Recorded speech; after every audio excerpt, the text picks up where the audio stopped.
Hola, hola amigos, ¿cómo están? Bienvenidos a un nuevo video de un nuevo capítulo de maquillaje y misterio.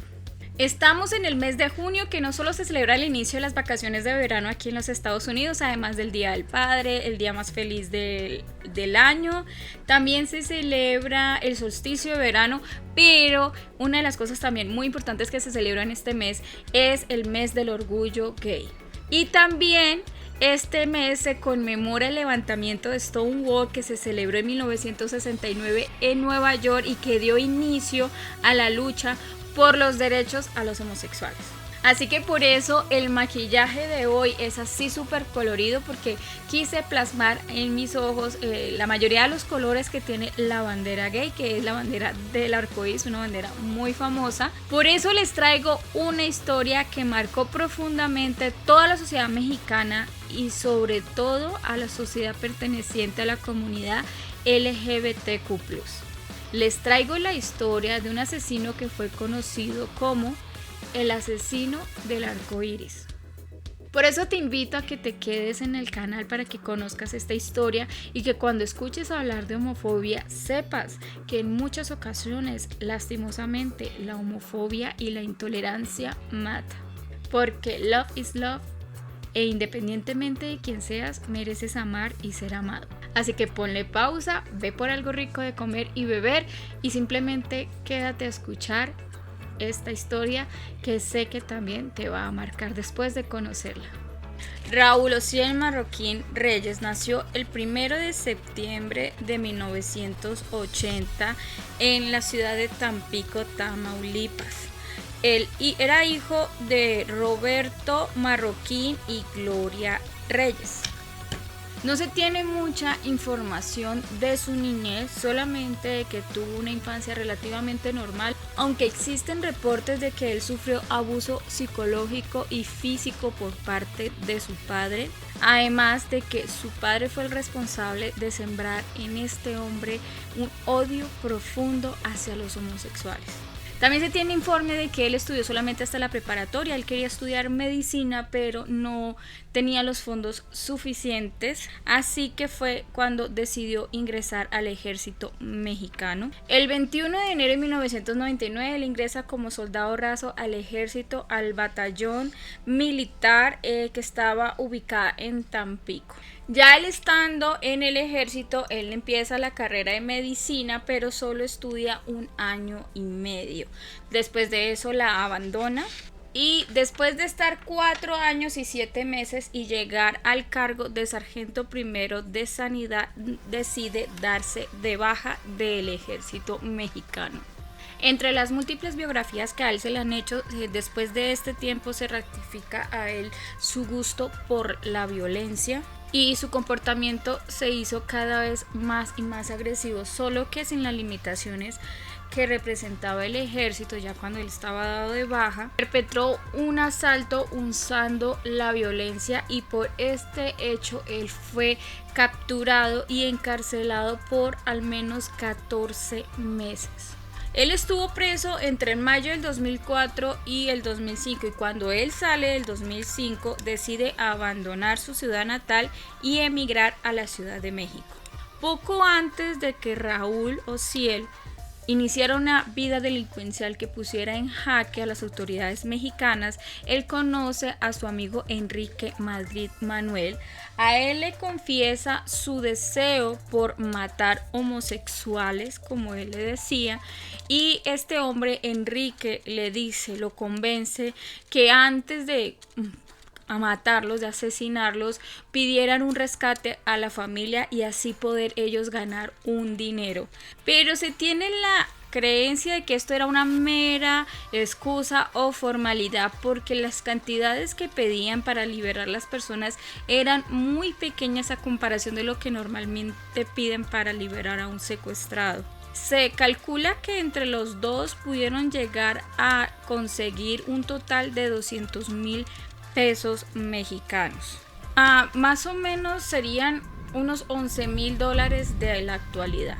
La relación real entre Raúl y Enrique no fue clara. Raúl siempre ha declarado muy firme que él no es homosexual, pero también se tiene información de que estos dos hombres acudían a lugares donde sabían que habían hombres homosexuales o gays, y porque tenían algo así, se tiene como la creencia que tenían una relación homoerótica. Bueno, entonces los quiero llevar a imaginar cómo era que este hombre actuaba.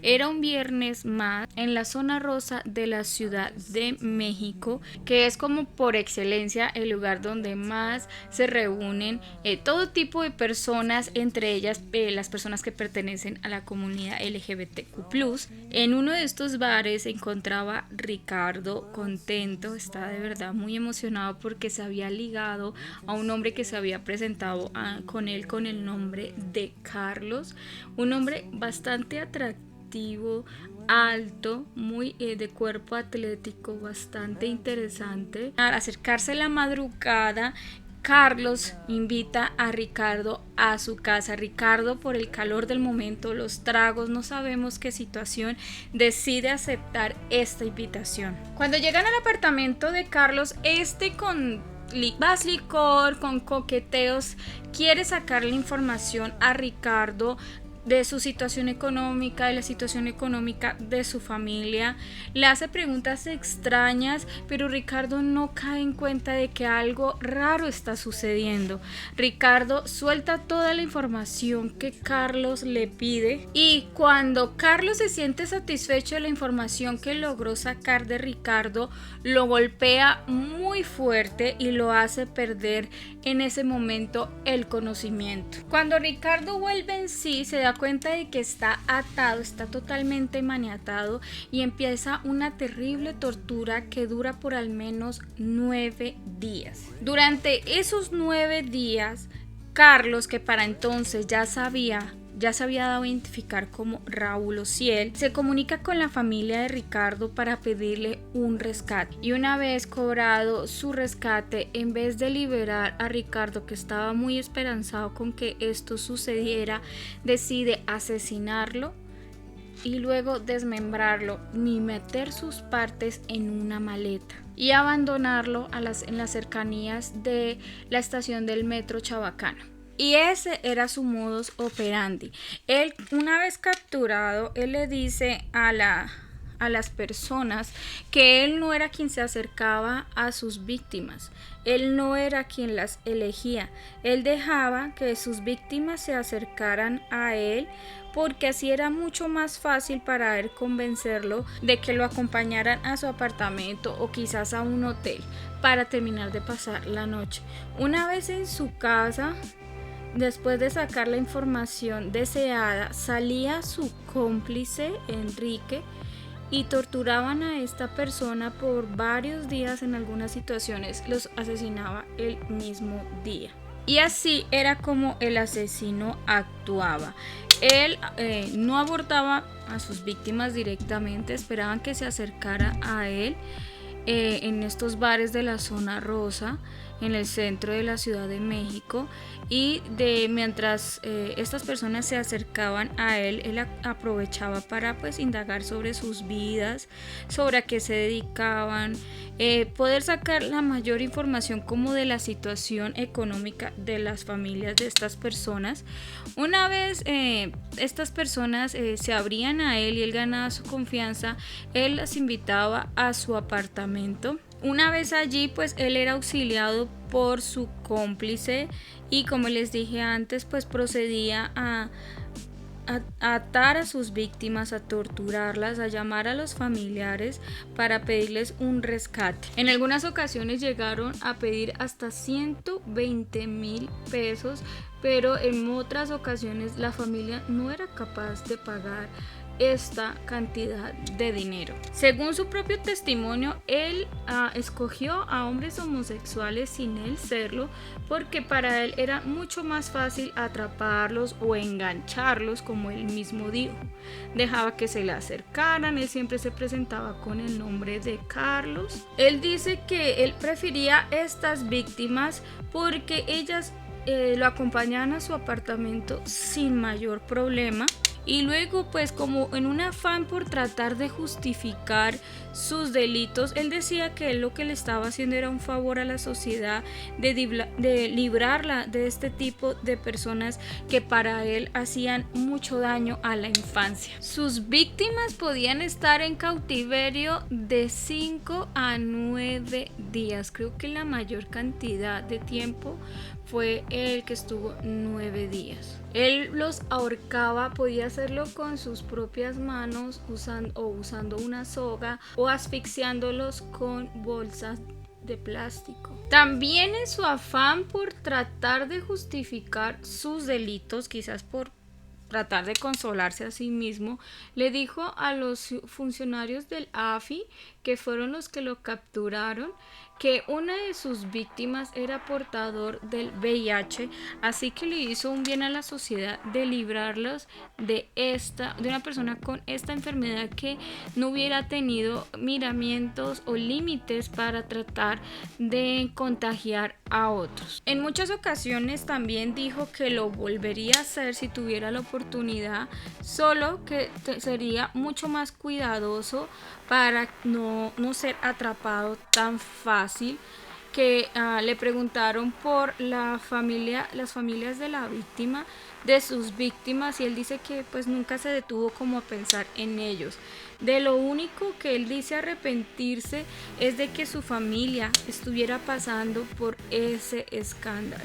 En sus primeros delitos fue el de secuestrador. Él secuestró a 2 personas y después de eso escaló, no sabemos por qué razón, a asesino serial. En una de las ocasiones le dibujó un pentagrama a una de sus víctimas para tratar de entorpecer las investigaciones y hacer creer a las autoridades que debían buscar a alguna secta satánica. Su primera víctima secuestrada fue Juan Carlos Alfaro Alba, que él fue secuestrado el 21 de octubre del 2005, lo mantuvo cautivo cerca de una semana en la habitación de un hotel. En este tiempo le infligió pues graves daños, pues torturándolo, y los daños que infligió no fueron solo físicos, también fueron psicológicos. Pidió un rescate a los familiares, quienes ellos hicieron lo posible para pagarlo lo más pronto posible, reunir todo el dinero y pagar lo que él les estaba pidiendo. Pero él, una vez logrado pues su objetivo del dinero, se va de esta habitación de hotel y deja a este muchacho solo, no sin antes advertirle que en el caso de que llegara a denunciarlo, él lo iba a matar a él y a su familia. La segunda persona que se tiene información que fue su segundo secuestrado fue José Ricardo Galindo Valdés, que sería su penúltima víctima. Él fue secuestrado el 13 de diciembre del 2005. Raúl se comunicó con la mamá de este muchacho para pedirle dinero. Esta mujer, en medio del llanto, le dice que no tiene ese dinero, que son una familia humilde y que por favor no le haga daño a su hijo. No sabemos si las palabras de esta mujer convencieron a Raúl de no hacerle daño a José, así que después de advertirle a la madre de José, simplemente se fue, dejando a José atado en esta habitación de hotel. Los agentes de la entonces Procuraduría General de la Justicia del Distrito Federal catalogaron los crímenes como crímenes de odio por la inclinación sexual de las víctimas, porque desde un principio se tuvo muy claro que él odiaba a los homosexuales. Es cuando a él se le empieza como a identificar con varios seudónimos, motes o apodos. Le llamaban el asesino de gays, había otros nombres también un poco que no vale la pena nombrar aquí. También se le llamó el asesino del arco iris, o mejor conocido por la prensa como el sádico, por el nivel de violencia que tenían sus crímenes. Hay estudios que afirman que sus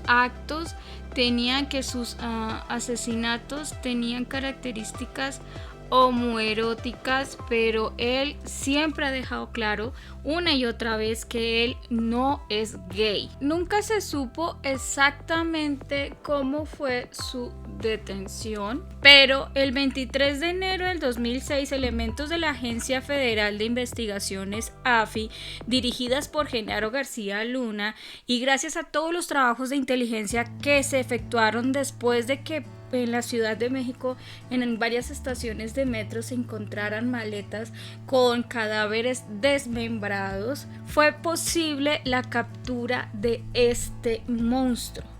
En la versión oficial que dictó la AFI, se dice que se realizó un operativo cuando Raúl intentaba cobrar un rescate de una nueva víctima.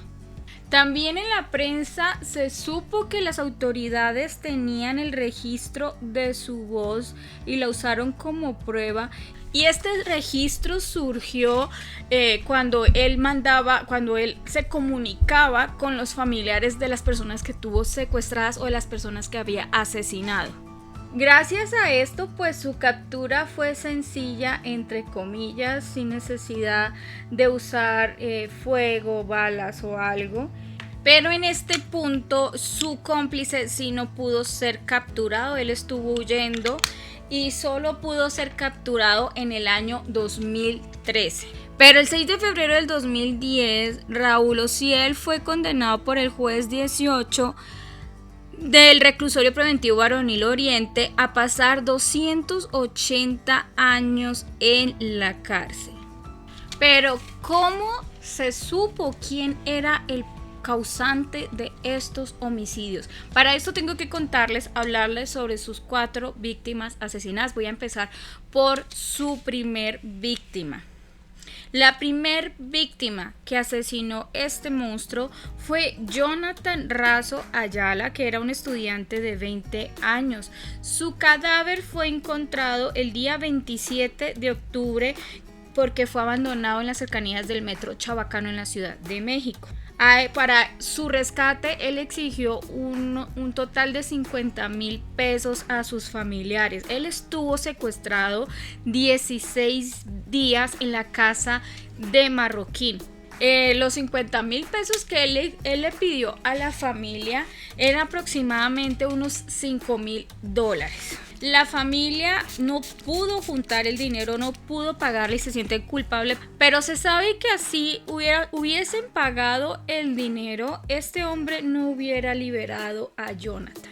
Su segunda víctima y la que puso el foco de las autoridades sobre él fue una persona que trabajaba en esta productora Televisa de la Ciudad de México. Su nombre, Ricardo López Hernández. Marroquín conoció a Ricardo el 30 de noviembre del 2005 y lo mantuvo secuestrado por 9 días en su propia casa.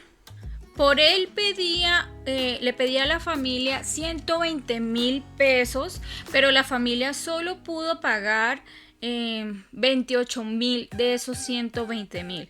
Él, después de torturarlo por esos 9 días, lo asesina el 9 de diciembre y también abandona su cuerpo desmembrado en una maleta también cerca al metro Chabacano.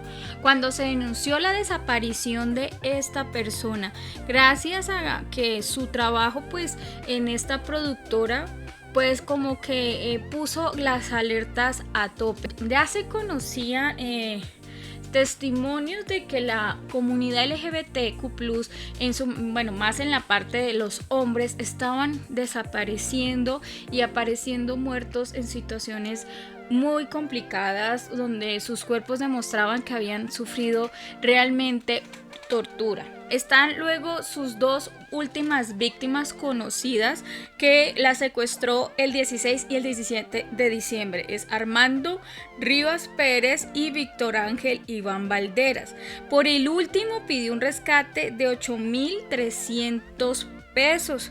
Armando los asesinó el mismo día que los secuestró, pero a Víctor sí lo mantuvo por 6 días tras cobrar el rescate de esos 8.300 pesos, un poco más de $800, y lo mató el 22 de diciembre. Sus cuerpos fueron encontrados en las calles Andrés Molina Enríquez en la colonia Asturias de la Ciudad de México.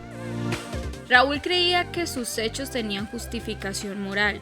Él pensaba que sus actos ante la sociedad eran menores y justificables. Un psicólogo que lo examinó, que era investigador policial estadounidense, dijo que este distanciamiento de la realidad corresponde a la primera fase de la conducta de un asesino serial. Raúl fue capturado el 23 de enero del 2006, pero no fue fácil ni rápido hallarlo. Los medios de comunicación tuvieron mucho que ver porque ejercieron una gran presión sobre las autoridades policíacas para que hicieran algo para que esto no siguiera sucediendo. Su psicopatía o sociopatía, que es esa falta de empatía y de culpa, nunca aceptó responsabilidad por sus actos. Él contiene mucho odio y una gran violencia que dirige hacia una minoría, como en este caso sería la comunidad LGBT.